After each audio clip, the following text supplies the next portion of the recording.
Alright, hello everyone. I'm going to teach you today how to do a budget worksheet. So first step here, we are going to create a title. We're going to click on this little format, give it a nice big size here, 36 should do it, and then we're going to have budget, highlight it through here, and highlight A. I think that is the first step. Sorry, let me close this window out. Okay, let's see, Excel spreadsheet must have a text and title row 1. Red color font, okay, we must have at least 2 formulas in a highlighted cell and then a comment for users. Alright, so let's get to it. So we have our budget here. I also have a previous budget worksheet that I just was experimenting along with, trying to get the basics of it down. So anyways, so let's do a budget, right? This is for college. This could be for college, could be for anything. I think college will be just fine. So let's just go over the months, right? We are a tri-semester, so we want to see how much money we're going to spend per month.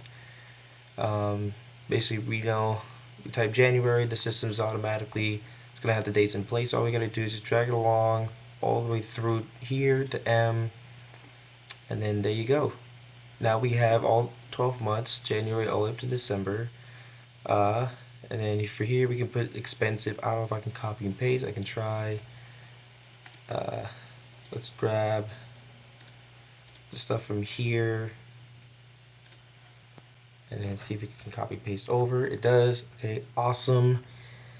Now we got that into play. Let's see. Let's have a. I'm going to have my total column about right here, and then we're going to highlight it because that's what we were told in our steps. We were told to highlight the total column. Now for our 2 formulas, right, we're gonna have one function that has a must be auto sum.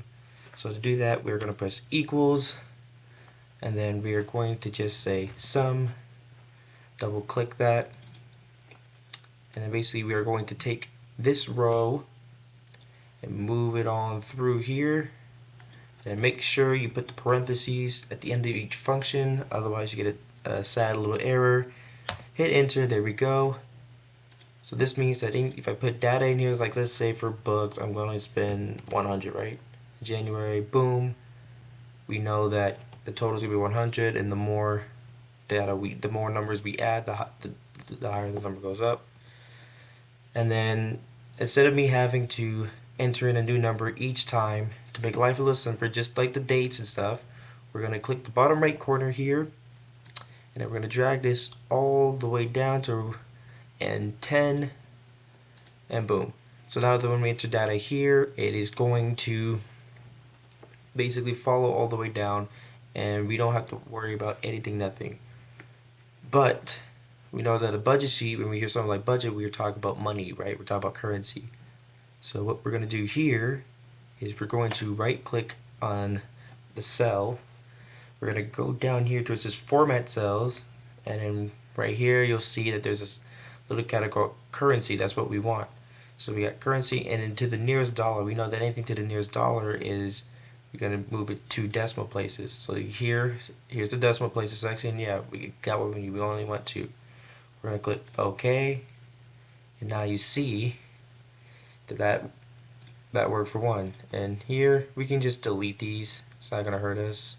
So we're just going to get rid of these. So now that we have our currency, now we're just going to do the same thing. We're going to click on the bottom right and drag it all the way down again.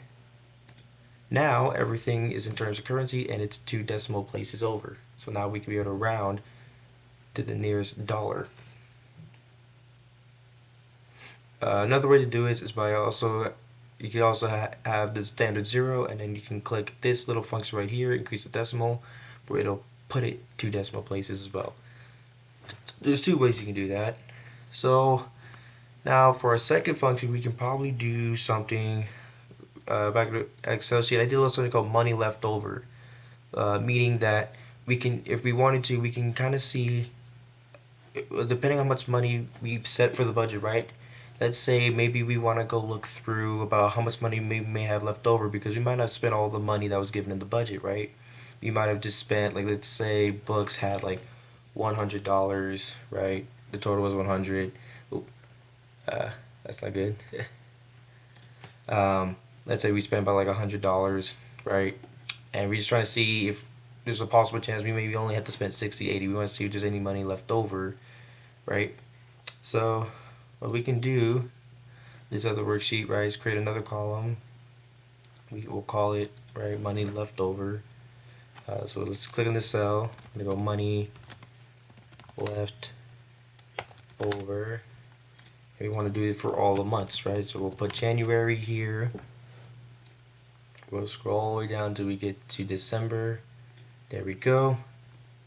Oop, that's a little grammatical error there. So now that we have that, all right, we got money left over. So we're gonna want to see how money left over. We're gonna basically do some division. So what we're gonna do here is we're gonna say average. So we're gonna find the average money spent left over. And then basically all we're going to do here is we're going to take the total amount and divide it by 12 months. So we're going to click this cell here, and then we're going to divide by 12, because that's how many cells we got here. We got 12 cells, meaning that we're going to just take the total divided by the 12 months. We click enter. Now it's in 0, but remember we want it in terms of dollars. So again, we're going to click right click, go to format cells, currency, make sure it's 2 decimal points, and click OK. And then now we're going to do our nice little click and drag here, and boom, now we're good. So whatever data has been entered here, now it's going to be also brought here. So meaning that whatever the total is here is going to be divided by 12, and in here we'll see if we have any money left over in the 12 months in the budget sheet.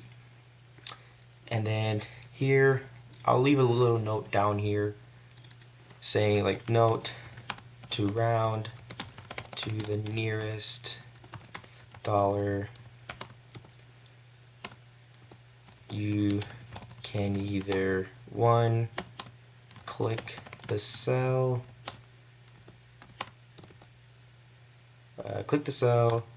find the format feature, oops, sorry for that, then click the currency option and set decimal place to 2, and then down here we'll say or